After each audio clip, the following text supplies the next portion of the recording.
Okay, so in this video, I'm going to finish the production scheduling problem. We're going to enter the data into Excel and solve the problem. So let's write down all the decision variables we had. We had 8 decision variables. We had SR1, SO1, SR2, SO2, DR1, DO1, DR2, DO2. So these are decision variables, and obviously we have left hand side and the right hand side. And slightly bigger. There you go. Okay, first are the decision variables.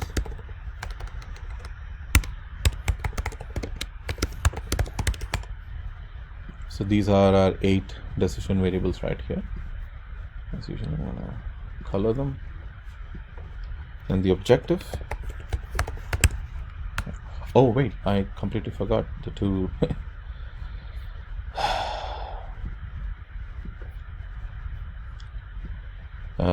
We have the inventory constraint. We have inventory decision variables SI and DI. Let me not forget that. Make this slightly smaller. Okay. So these are the 10 decision variables, not the 8. And the objective is it's $10 here, $15 here, $10 here, $15 here, $16 here, $24 here, $16 here, $24 here, and $2 and $2. So this is the total cost of manufacture and inventory, right? And you'll be minimizing the total cost. That's the objective. Let's try the constraints. Right. So there are 8 constraints. So first, let's begin with inventory constraints, or let's demand constraints. So I'm going to have demand regular 1, demand regular 2, then demand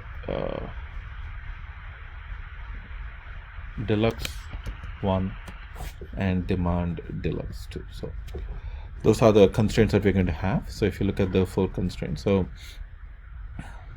these are the constraints for these are standard. Yeah, you know what, I was mixing them up. So standard and deluxe, right? Let's write the standard constraint. The standard constraint is the total amount of standard wheels that you make in the first month. Now, yeah, so I forget to do this. As usual, I'm going to rewrite the first 2 constraints because I want to move all my decision variables to the left hand side. So I'm going to write this as SR1 plus SO1 minus SI equal to 1000, right? Let's make this just a little bit and make that bigger. Everything fits nice and easy, right? Similarly, we'll say DR1 plus DO1,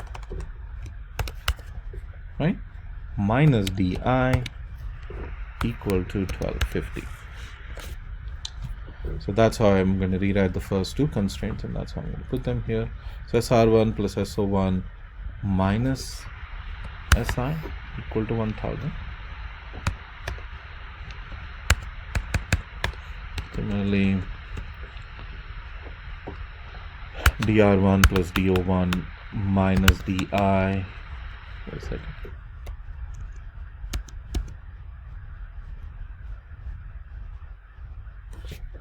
Yeah, made that mistake.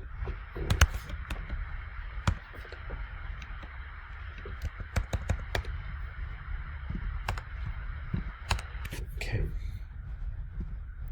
Yep. So that we have, now let's write everything here. So it's DR1 plus DO1 minus DI is equal to 1250, right? Now the demand for the second month. So you're saying SR2 plus SO2 plus SI is greater than or equal to 800. It's a standard for the Second month, then you have DR2 plus DO2 plus DI is greater than or equal to 1500. Let's make sure I got the right numbers. 800 then 1500.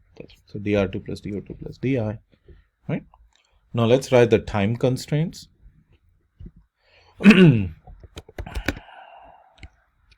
So regular time 1 and regular time 2, similarly.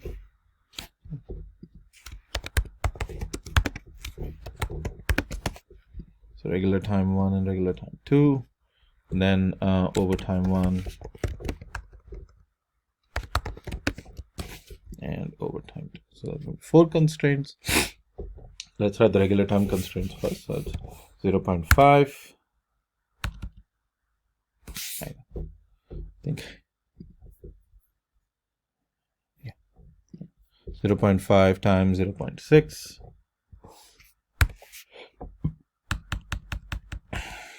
is less than or equal to 1000. Total amount of regular time available.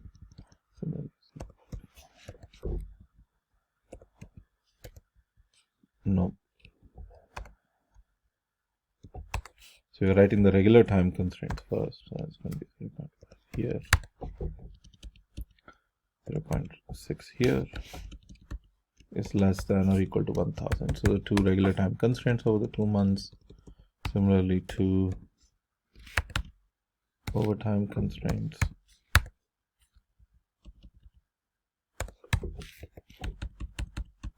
Less than or equal to 500 hours. Oops.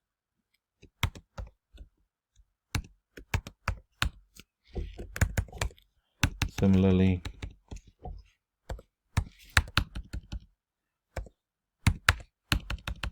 less than or equal to 500 hours, right? Okay, so you're saying 0.5 times SO2 plus 0.6. Yep, 0.5 times SO2 plus 0.6 times DO2 has to be less than or equal to 500 hours. Similarly, first overtime 0.5 times SO1, 0.6 times DO1 less than 500. 0.5 times SR2 plus 0.6 times DR2 has to be less than 1000. Similarly, regular time in the first month, 0.5 times SR1, 0.6 times DR is less than 1000. All right. So once we have all the data in, let's write the sum product function, sum product formula to actually tell Excel that this is what our left side of the constraints are doing. Objective coefficients don't have the dollar signs, the decision variables do.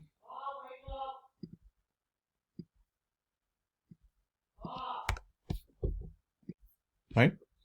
So I have all the sum product formulas in. Let's put it into the solver and solve it. For the solver, the objective is to minimize the total cost.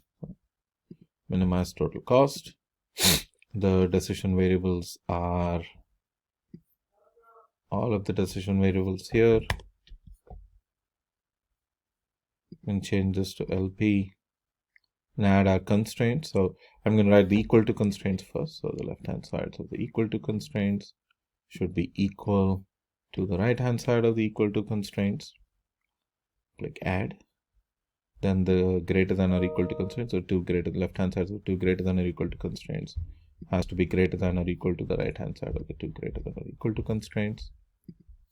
And finally, the 4 less than or equal to constraints have to be less than or equal to the 4 less than or equal to constraints. L10 to L13 less than N10 to N13, right? So 4 less than or equal to constraints, 2 equal to constraints, and 2 greater than or equal to constraints are done. So we're going to click on solve and solve this problem.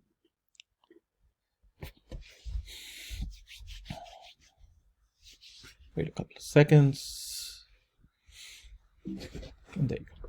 So that's the final solution. The final solution says it's going to cost us 67,500. We can't do this for less than 67,500. And this is the final solution. That is, you make 500 standard wheels in the first month in regular time, 500 in overtime, 200 standard wheels in the first month in regular time, 600 in overtime, 1250 deluxe wheels in the first month in regular time, nothing in overtime, and 1500 deluxe wheels in regular time, nothing in overtime. So you basically are only using overtime for standard wheels, and obviously that makes sense because regular deluxe wheels is so much more expensive to pay overtime for the deluxe wheels, right? And that's the final solution. It can cost you 67,500 for the manufacture plus inventory and cost, and it's not gonna you cannot do this for less. As you notice, you're not carrying any inventory over. So you had the potential option for carrying inventory over, and you're not doing that, right? Okay. So this is the solution for the production scheduling problem. All right. Take care.